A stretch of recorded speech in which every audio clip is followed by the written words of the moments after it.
Guru Kripa Kevalam. Namaste, namaste everyone.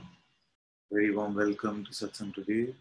Sadguru Sri Muji Baba ki Jai.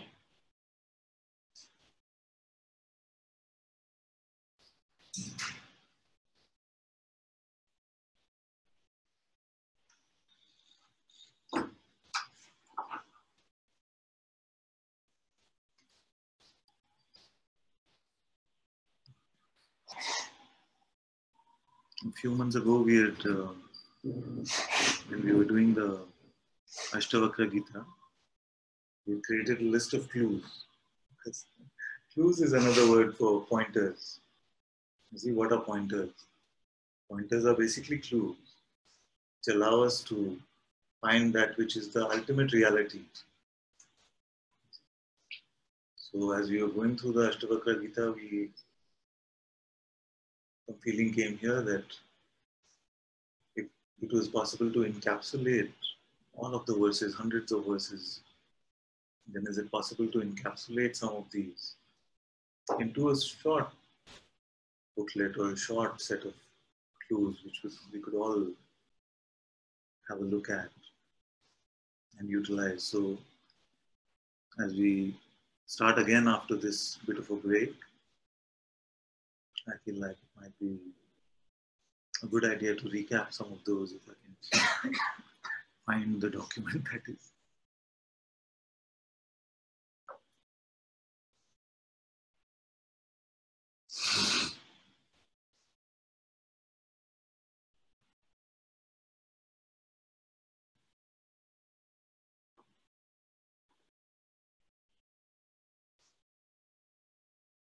So the pointer is to recognize that,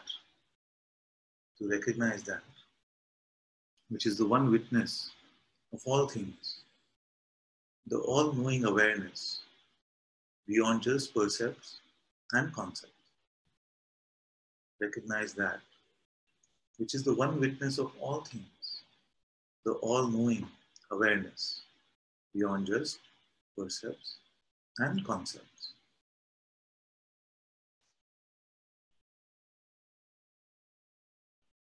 And many, many, many verses in all the scriptures of Advaita Vedanta and many scriptures all over the world are pointing towards this clue in many different ways. What is that? Which is the witness of all things, but itself, you see, cannot be witnessed as a percept. So what is a percept? Like a perception. So what happens as we dive into this clue? As you hear it, you don't have to force anything.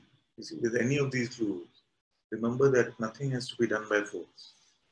The hearing of it automatically will start this process where you start to notice what is a perception. And something knows that I'm looking beyond these perceptions now. For that one, which witnesses all of these, that is the one witness of all of these, then what can happen is that some concepts might come from the mind, more perceptions of it. But these perceptions have a specific quality. They are the claimants to an answer. Or even to say that I don't have an answer. But both of these are just concepts. So if it is just a concept, or that which witnesses all things is awareness, is it? Then not even that. Beyond percepts and concepts.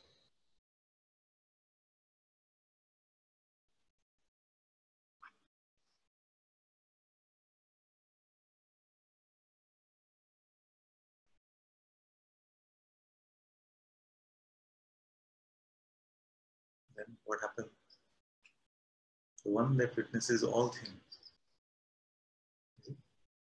It's very beautiful. This clue itself is so beautiful because everything which is now in the realm of phenomena, we are looking on the other side and saying, what witness is this?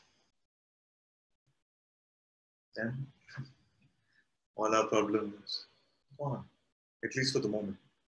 All our troubles, all our suffering is about something phenomenal. Nobody has suffered from the non-phenomenal. You might suffer from the feeling that I don't find that. That is different. But that is also just a concept. But just like nobody says, I'm suffering from too much space. I'm suffering from too much space.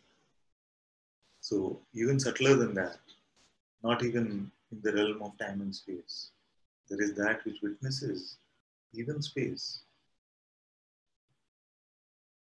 And if you take this pointing to heart, that I must be that which is the witness of all things, but I am beyond percept and concept.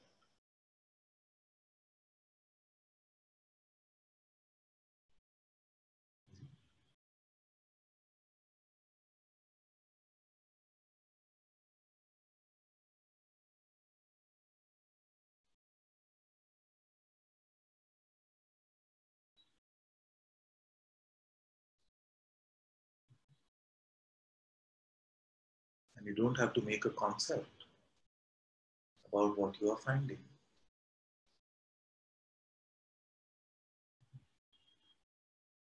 So the pointer does not say recognize that and then share it or conclude something. You don't need a conclusion.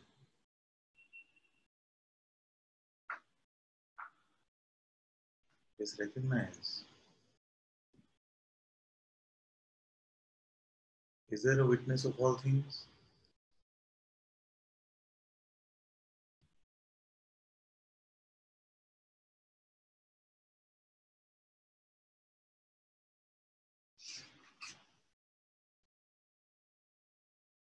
And this is the most beautiful discovery.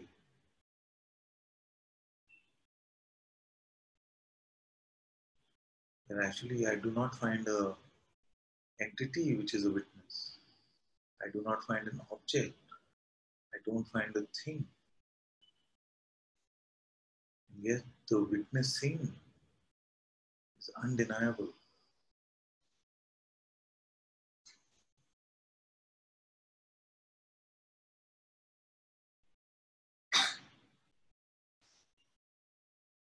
And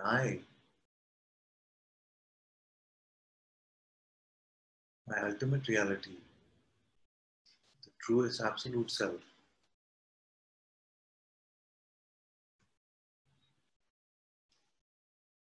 is this witnessing, is this awareness.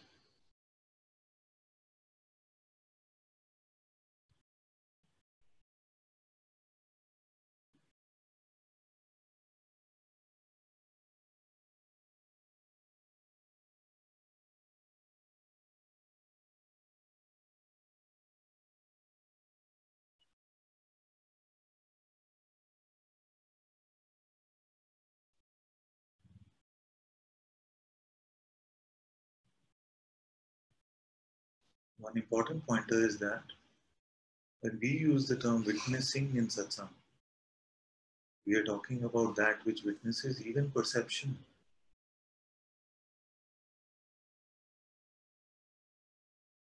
That sight is happening, you are aware of. That hearing is happening, you are aware of. That tasting is happening, you are aware of. All the senses, smell, touch, all of these you are aware of. So this is what we call the primal witness, or the primal witnessing.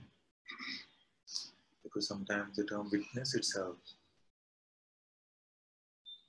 can seem to denote some sort of an entity sitting there, witnessing.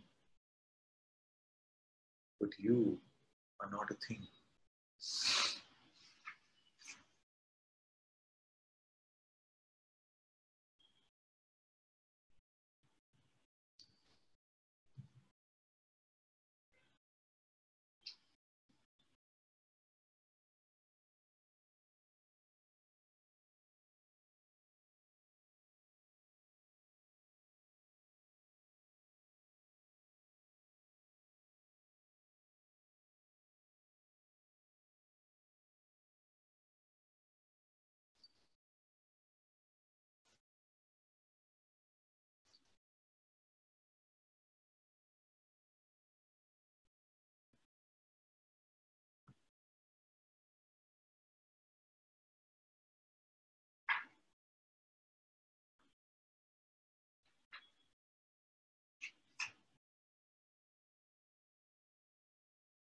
So let's see if we can find some verses which talk about this.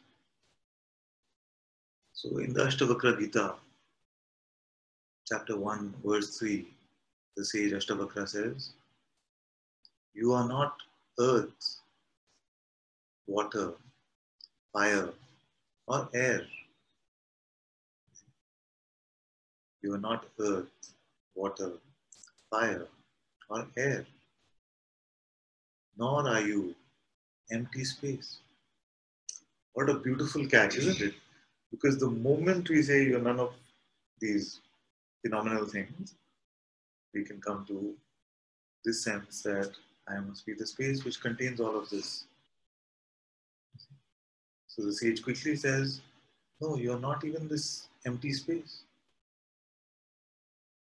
Liberation is to know yourself as awareness alone, the witness of these. Know yourself that which is aware even of space and spaciousness, beyond all the elements and the space which seems to contain them.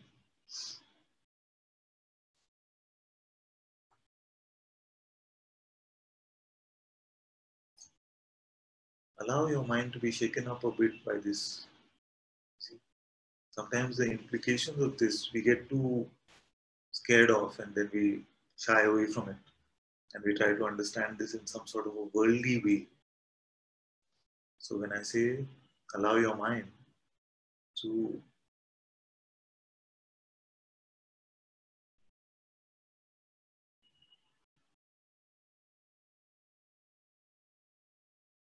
come up with whatever it has to as a result of the implication of this. Because the implication of this is that you are not an object contained in this world. Because everything in this world is made up of the elements. So in those days, the definitions of the elements were a bit different. You would look at these primal energies and call these the elements. In today's world, you can call it atoms and molecules and quanta and all these kind of things. But the fact is that you are not contained in any of these elements. You might contain them, but that's another discussion which we'll come to later. But for now, see that in your ultimate reality, you are pure beyond phenomenal purity.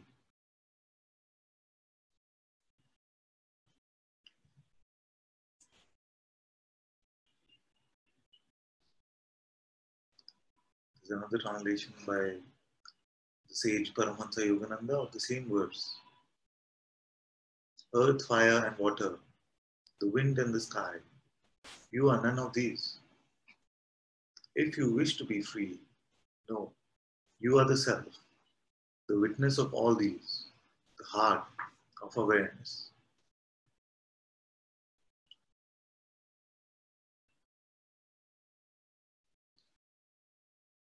Then the sage said, Ashtavakra said in the same chapter, verse 7, you are the solitary witness of all that is. forever free. You are the solitary witness of all that is, forever free. Your only bondage is not seeing this.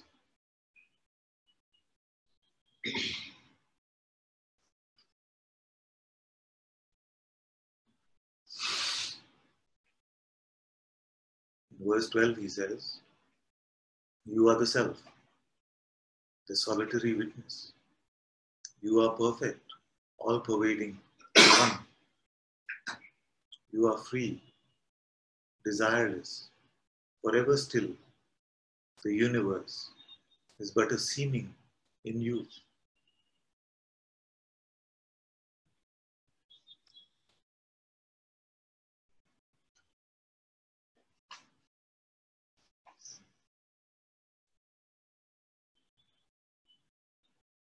Verse 16. Your nature is pure awareness. You are flowing in all things, and all things are flowing in you. But beware the narrowness of the mind. Your nature is pure awareness. You are flowing in all things, and all things are flowing in you. But beware the narrowness of the mind. So there's another translation of this which is a bit more direct. It says, you are pure consciousness, the substance of the universe. The universe exists within you. Don't be small-minded.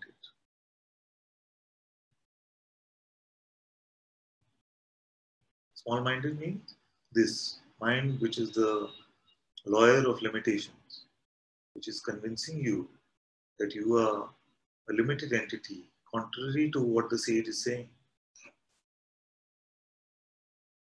The sage is saying that the universe exists within you, but the small-minded mind, this personal mind, is saying that you exist as an object within this universe.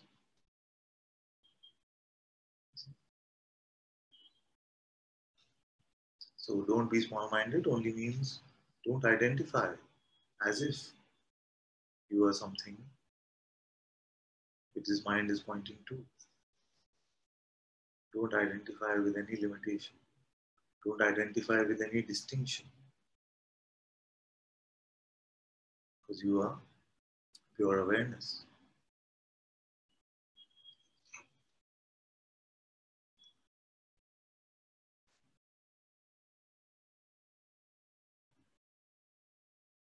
Let's see. So in compiling some of these clues, let's see if we can find.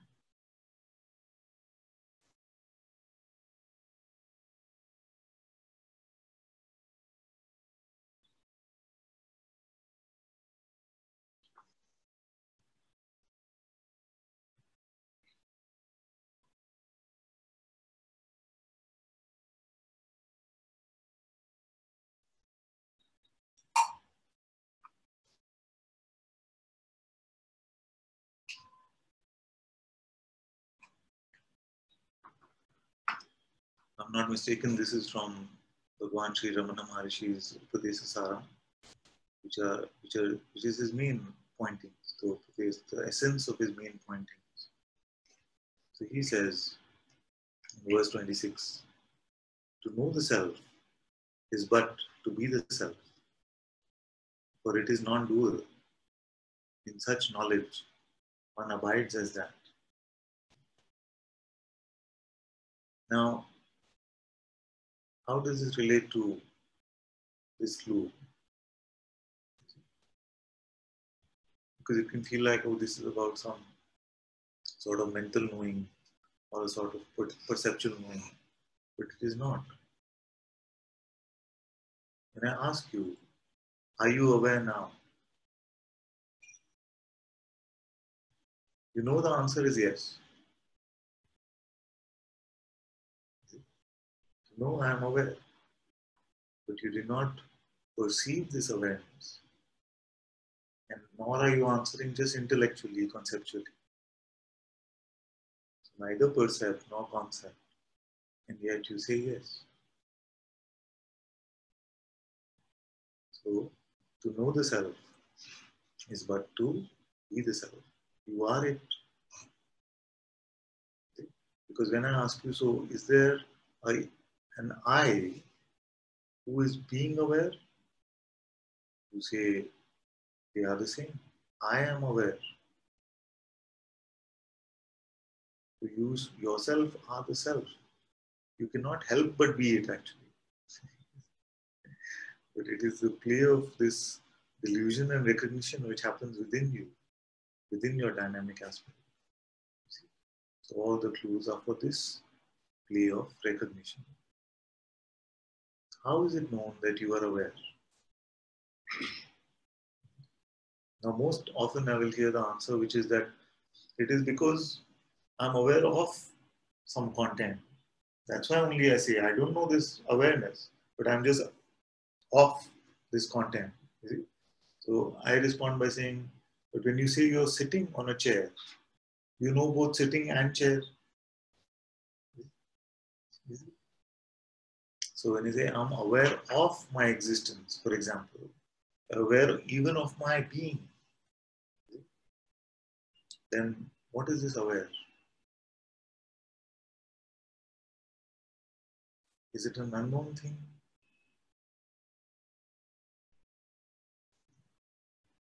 Unknown mentally, unknown perceptually, but the pure knowingness itself.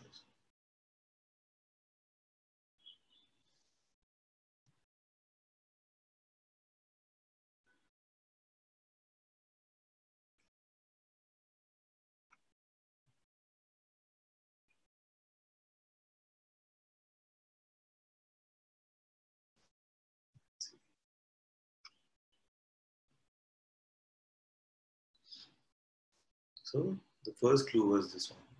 That which is the one witness of all things, the all-knowing awareness, beyond just percepts and concepts. The second clue is that which remains unchanging. That which remains unchanging cannot be enhanced or diminished and is forever untouched. That which remains unchanging cannot be enhanced or diminished and is forever untouched. That's why we're reading from a Buddhist sage the other day, and he said, samsara has never affected you in reality, nor will nirvana change you. So the illusory play of appearances has never really touched you. Nor is nirvana or this even this liberation for your reality. Because that would mean then that you can be diminished and enhanced. That some trouble really happened to reality, and now reality is actually stuck in samsara. The reality is actually stuck in an appearance, and now we need to rescue reality. And we see that although we might have believed in these notions in the past, you see how ludicrous that is. Because as you are coming to that which is unchanging, where does this clue also bring you? Does it bring you to a point in phenomena? Any place in phenomena or anything in phenomena which is unchanging? Everything in the perceptible world is subject to time and space.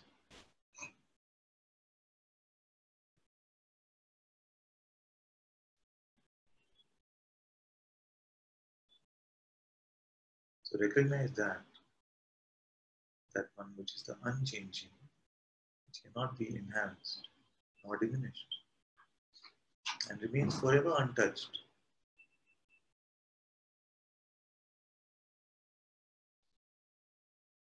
Which appearance? Okay, before that, if it is unchanging, never born, never dies, you see, is subject to no states,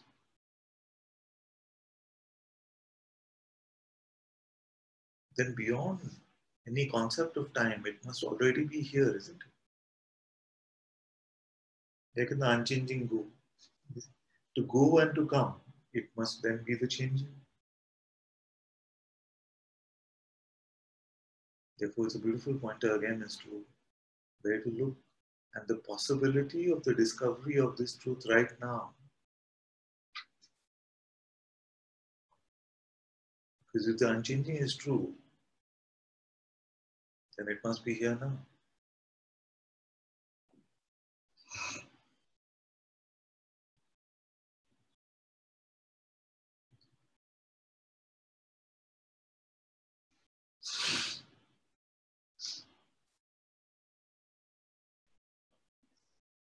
So the clue is that which remains unchanging, cannot be enhanced or diminished, and is forever untouched.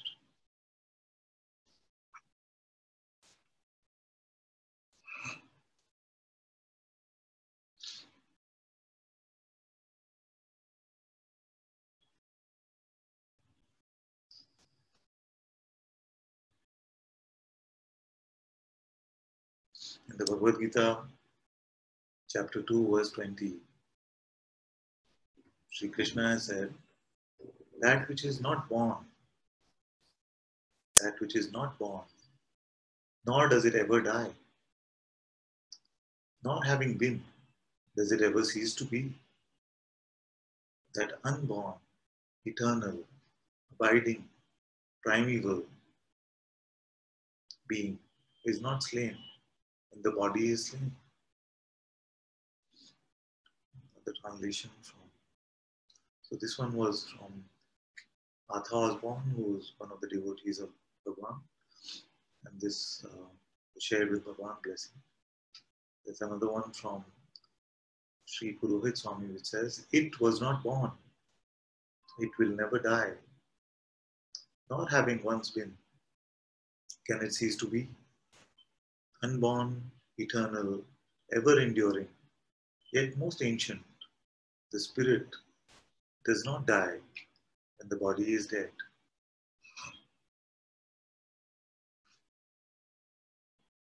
Bhagavad Gita, chapter 2, verse 23. Weapons do not cleave him. So weapons cleave him not. Fire burns him not. Water drenches him not. Wind dries him not. Weapons cleave him not. Fire burns him not. Water drenches him not. Wind dries him not. So nothing can diminish this reality, this self. Nothing can happen in this phenomenal world which can diminish your reality in any way. But the opposite is also true, because yourself in reality can never be enhanced.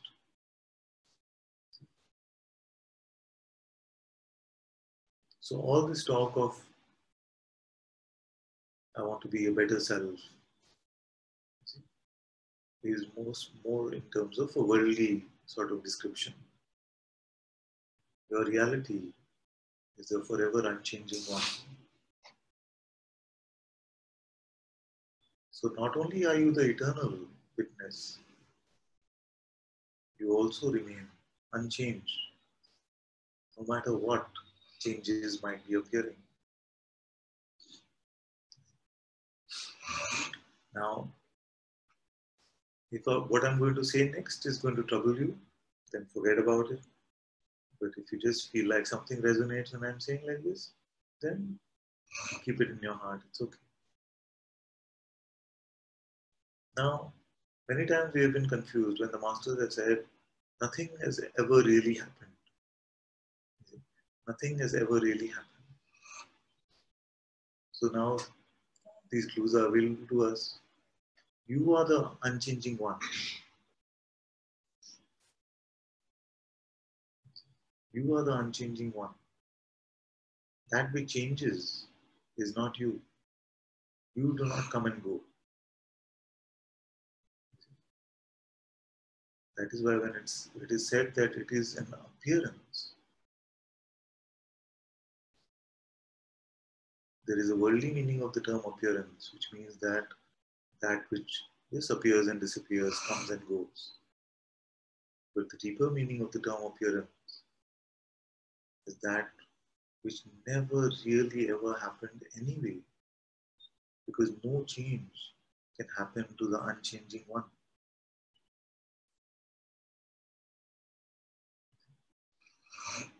No change has ever happened in reality.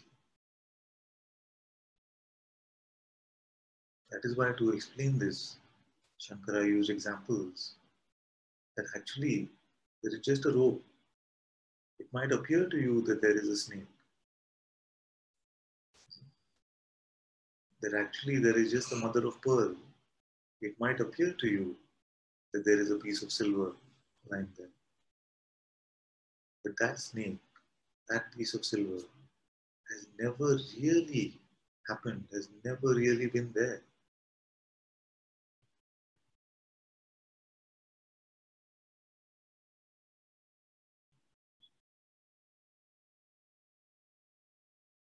So this seeming superimposition, which is never true, is what the great Shankaracharya Adi Shankara himself called the Adhyasa.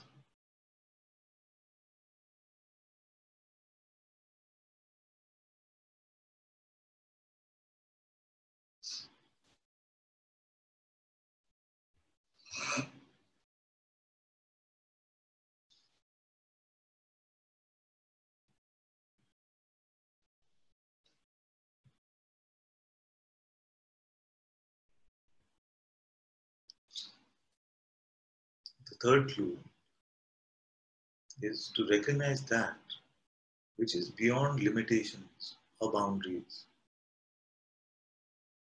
Beyond limitations or boundaries. The shoreless ocean.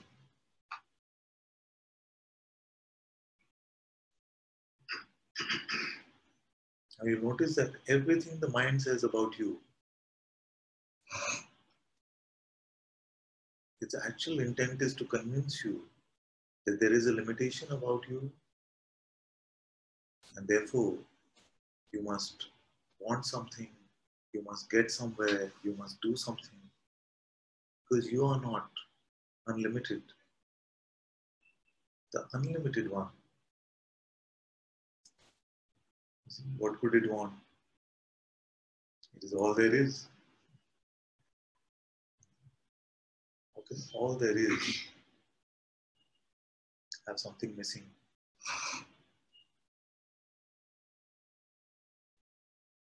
So you'll notice that all of these clues are actually bringing you to the same place, to the same recognition,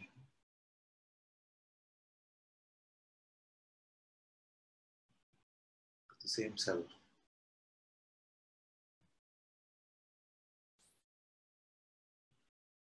Yes. When you say recognize, notice, who are you talking to? Consciousness. So in this play, this unchanging awareness is forever unchanging. Now this part, which we just said actually has never happened anyway, you see, this part, which is your seeming existence, I am, then has played as if I am person, I am wife, I am husband, I am this, I am that. It's playing with all of its own appearances which are shining in its own light. But now is recognizing, so what am I really? So it's like a turning inwards and coming to the recognition of its source. So far it's been playing with identifying with its own children, its own creation. Now it's recognizing who is the father. To use a worldly metaphor. So it's been playing with the children and identifying with that. I am this, I am that, I am this, I am this. You see? And now saying, but where did I come from? What am I really? So these pointings are like those elements in the game, which are just some clues which are available just here and there. Because everything else in the world is pointing to other things in the world. You see? There are only few pointing like this, which are pointing you to this which is beyond the world. So, so the self, which is manifesting in its manifest aspect as this existence I am, is playing this game in its manifest aspect, the game of identification of egotism and the game of dropping this selfishness called egotism and coming back to the recognition of what it really is through this process of inquiry, through the process of coming to Satsang and coming to recognition of itself. That is why the book is Consciousness Speaking to Consciousness.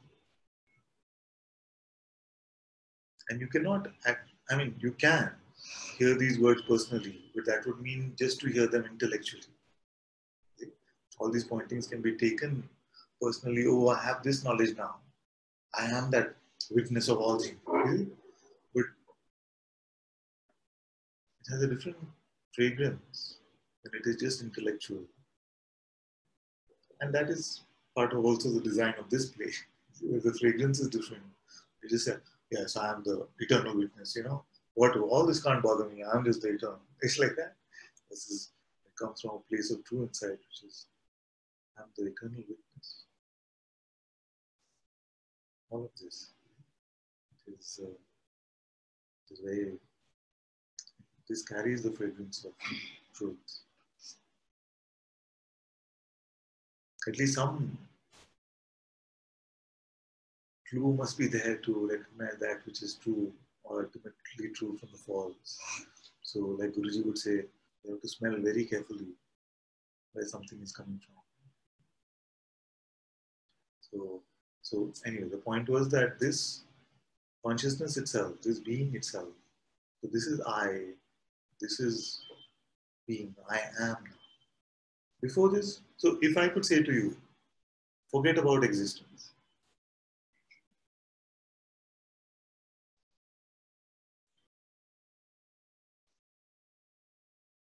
Then nothing.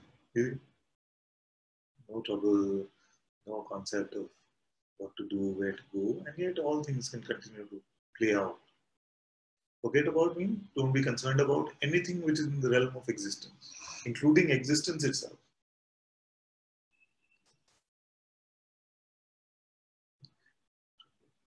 But usually we still get caught up in limitations in space and time, limitations of birth and death. That's why the sages have looked at all this condition, all these conditions that we get attached to and given us pointers to decondition ourselves by really looking, inquiring into our true reality with all of these clues. And we again is aspects of consciousness playing as if they are separate entities or separate beings or something like that.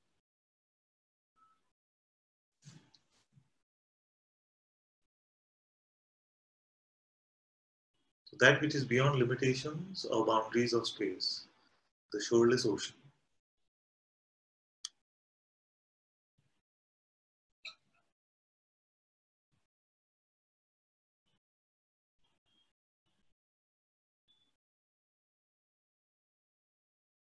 Let's see if we can find some clues.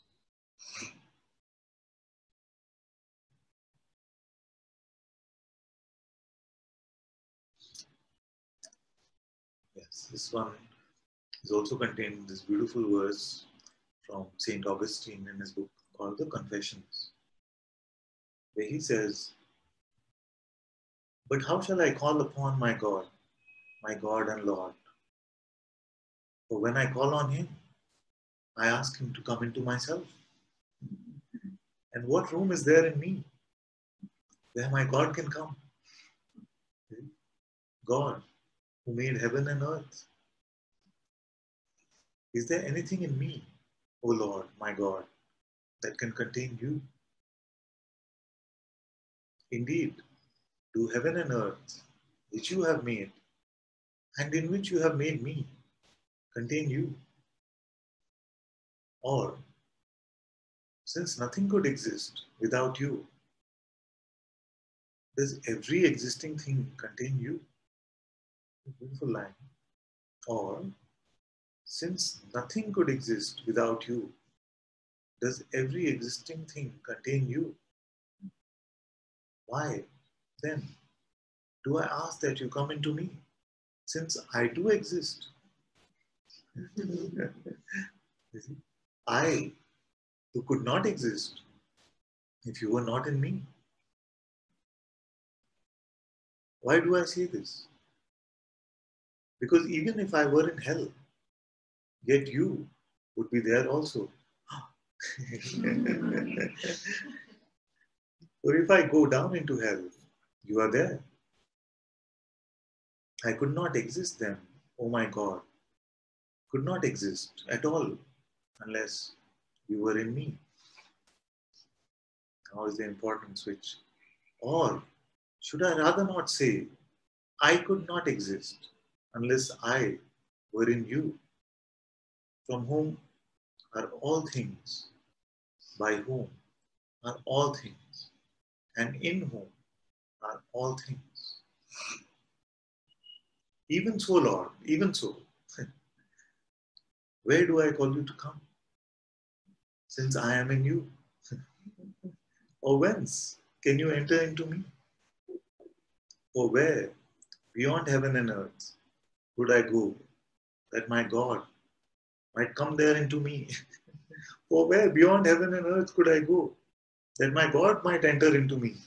He who said, I fill the heaven and the earth. Beautiful.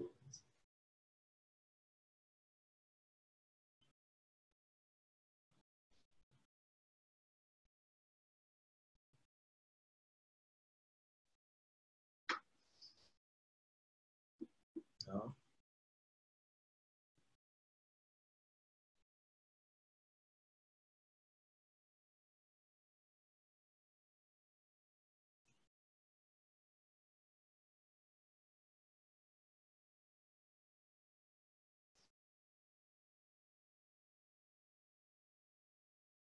let's read something that Sri Guru Nanak has said. He said, there is but one and only one God, and his existence is eternal. He alone is the creator of all there is. He is not afraid of anybody or anything, nor does he have enmity towards anybody. He never dies. His form is timeless, and he is self-existent. Self-existent. Beautiful term. That itself is a clue actually. What is self-existent? Can we name anything in phenomena which is self-existent?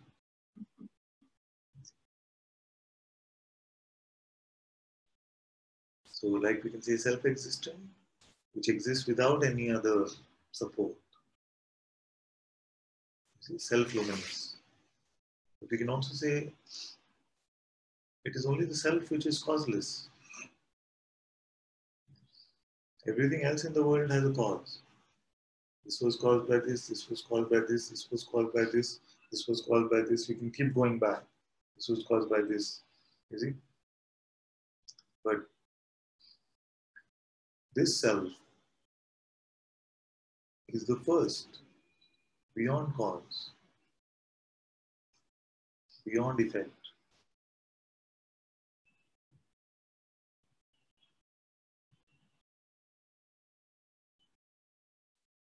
He is self-existent. He is unborn and free from incarnations. One can realize him only through the grace of a guru. One can realize him only through the grace of the guru. So this is what they call the Mool Mantra, which is the main pointing, the essence of the main pointing. Isn't it beautiful that you could have different sages in different points of time yet all pointing to the same reality. Let's see what sage Ganeshwar said, where he's looking at the same thing. He's saying, the Lord says, although I am formless, without limiting conditions, although I am formless, and therefore, obviously, without limiting conditions, not moving, unchanging, beyond all qualities, changeless, and all pervasive. Ignorant people ascribe to me form, limitations, actions, qualities, and a definite place.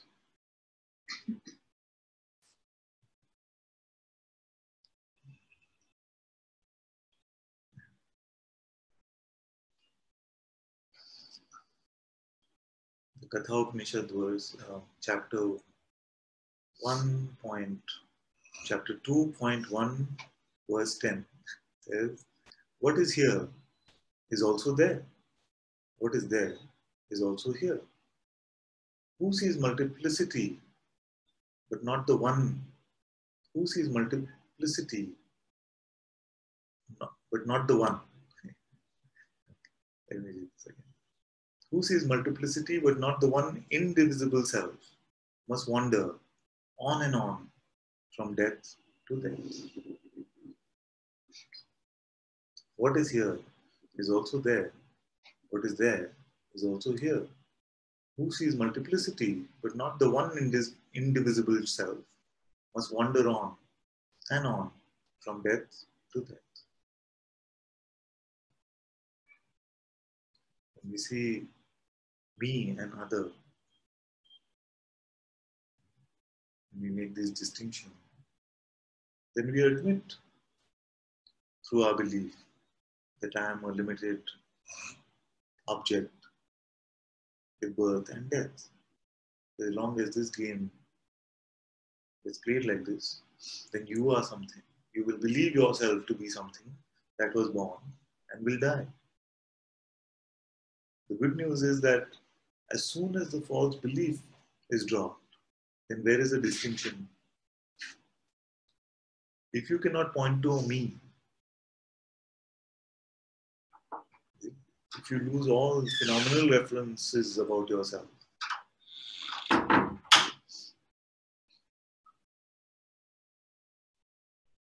then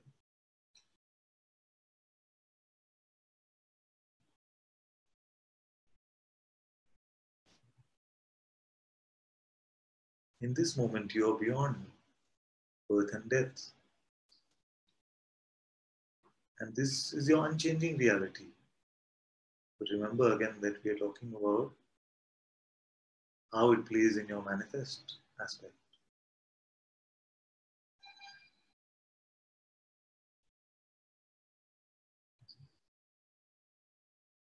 A simple way of saying all of this is that in your manifest aspect, you can either play as God now, or you can play as me now.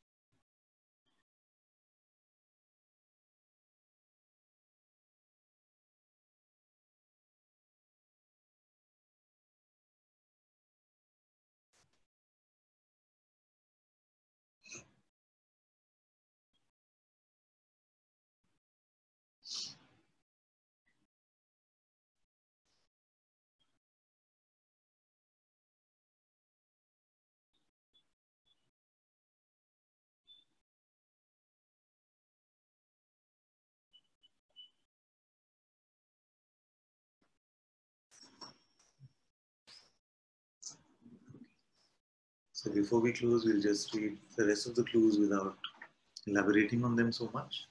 And maybe we can take them on at some later time. So clue number 4. That which can only be found in the present. And this present is not a present in time. that which can be found only in the present, is not subject to time. Clue number 5. That which does not come and go and is beyond birth and death. Clue number 6. That which has no desires nor aversion, beyond attachment. Clue number 7. That which is the one doer and experiencer, beyond all concepts of individual action, inaction, and suffering. Clue number 8. That which is beyond separation and union. That which is beyond separation and union. Clue number 9. That which cannot be described in concepts, judgments, or inferences. It cannot be described in concepts, judgments, or inferences. 10.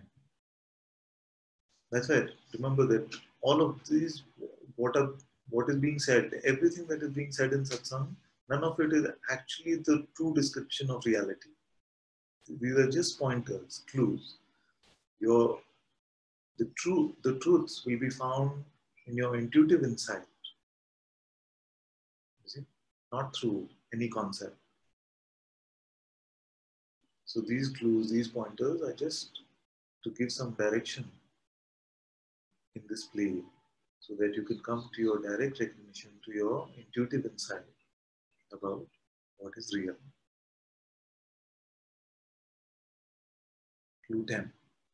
That which is your direct insight, beyond any phenomenal perception, your only non-phenomenal experience. Clue number 11. That which is the source of all, that is manifest in time and space, and is all pervasive. It is the source which itself is causeless. That which is the source of all, that is manifest in time and space, and is all pervasive. It is the source which itself is causeless. Clue 12. That which as being plays with the pretense of being the ego only through identification with the mind.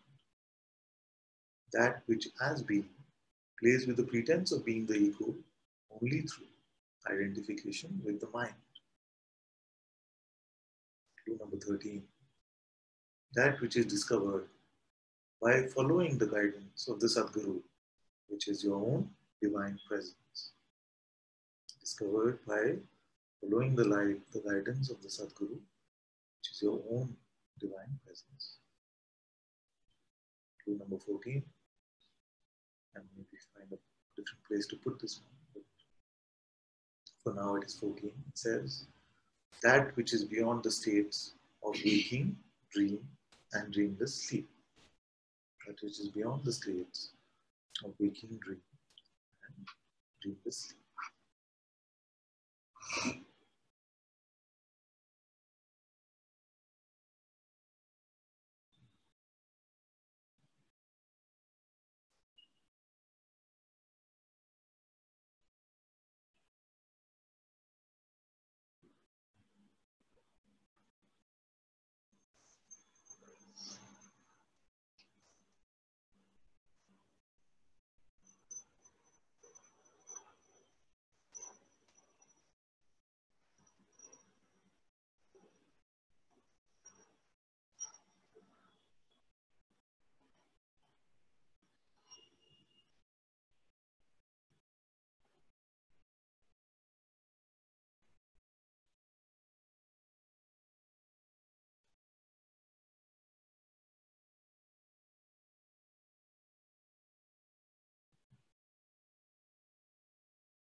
Thank you all so much for being in Satsang today.